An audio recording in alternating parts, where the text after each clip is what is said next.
Yes, kembali bersama dengan saya, Dialog Dalam Diri. Perjalanan hidup akhirnya membawa saya ke Jakarta, teman-teman. Setamat SMA dari Kolese Gonzaga, Jakarta, saya mengikuti UMPTN dan memilih jurusan psikologi di Universitas Gadjah Mada, Yogyakarta. Namun, saya tidak lulus.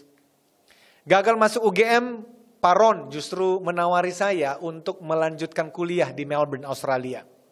Saya tiba di kota itu pada tanggal 5 Agustus 1996. Seperti anak-anak Indonesia pada umumnya, saya mengikuti kursus bahasa Inggris di Acacia College hingga Desember 1996. Kemudian, Februari 1997, saya mulai mengikuti Year 12 atau kelas 3 SMA di Taylor's College. Karena pelajar Indonesia diharuskan mengambil 1 tahun foundation year atau kelas 3 SMA sebagai syarat agar bisa mendaftar masuk ke universitas di seluruh Australia.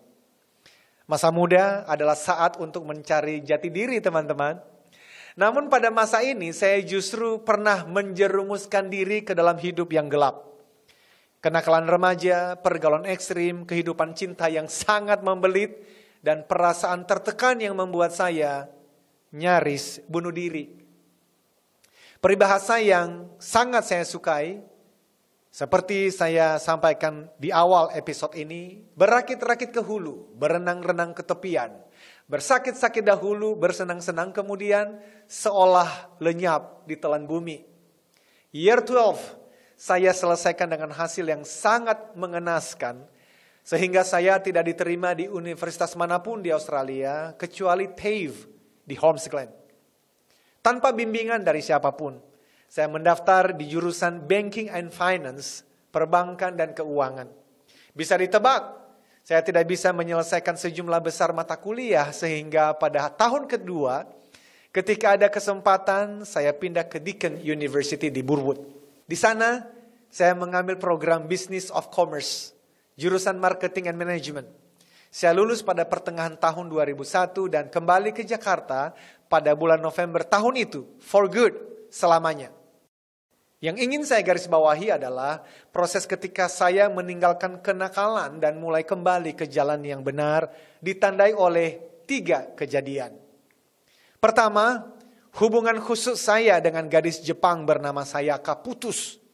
Saya juga terpisah dari pergaulan buruk dengan sejumlah teman dekat. Pergaulan dengan teman-teman inilah yang merupakan pengaruh terbesar yang membawa saya ke dalam pergaulan buruk itu. Kedua, saya masuk ke dalam pertemanan dan pergaulan baru.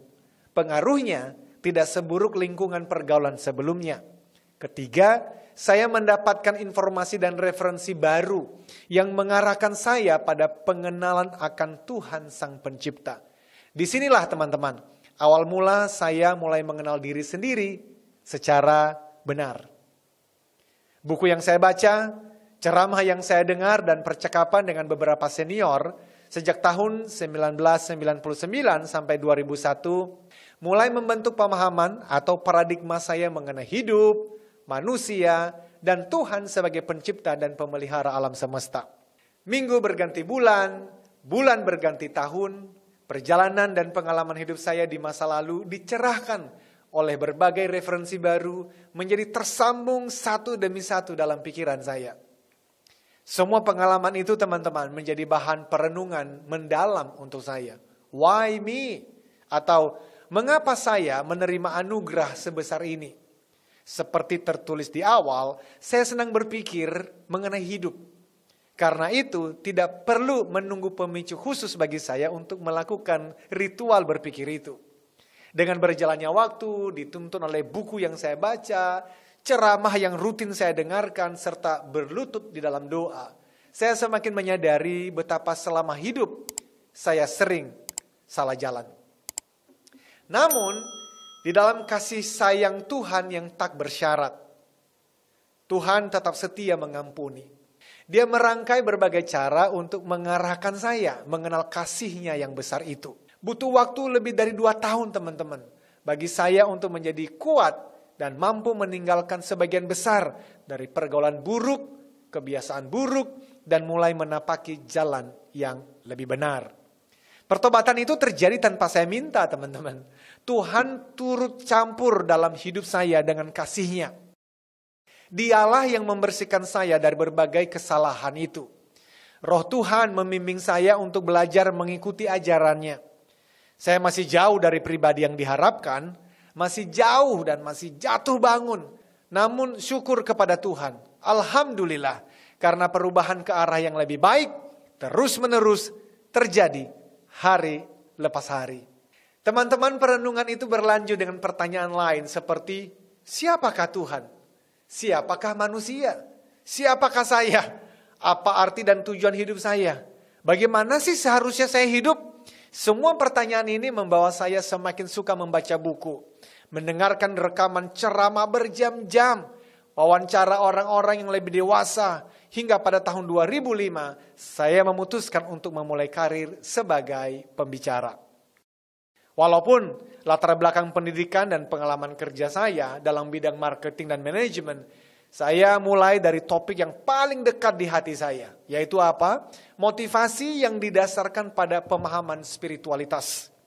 Hal itu dikenal dengan theocentric motivation and leadership. Motivasi teosentris dan kepemimpinan. Maka teman-teman, sejak tahun 2005, sekitar 80% dari undangan seminar motivasi yang saya terima diikuti oleh tim penjualan, sales team dari berbagai industri. Mendengar kisah mereka, campur antara harapan dan tantangan yang mereka hadapi di lapangan, saya pun jatuh cinta pada bidang penjualan. Belajar dari pengalaman pribadi dan tim sales yang pernah saya dampingin, dan didukung oleh berbagai referensi, saya tiba pada kesimpulan bahwa menjual merupakan keterampilan hidup yang harus dimiliki oleh semua orang. Bahkan saya berharap teman-teman, di seluruh SMA, SMK Indonesia, keterampilan menjual menjadi pelajaran wajib. Saya jamin orang yang terampil menjual tidak akan miskin materi seumur hidupnya.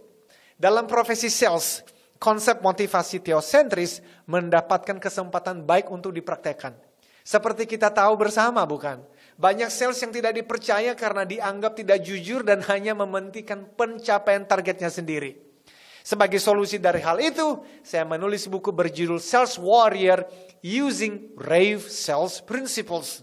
Diterbitkan oleh Gramedia Pustaka Utama dengan dasar pengajaran, selling adalah memberi yang terbaik dan melayani konsumen atau nasabah dengan sebaik-baiknya.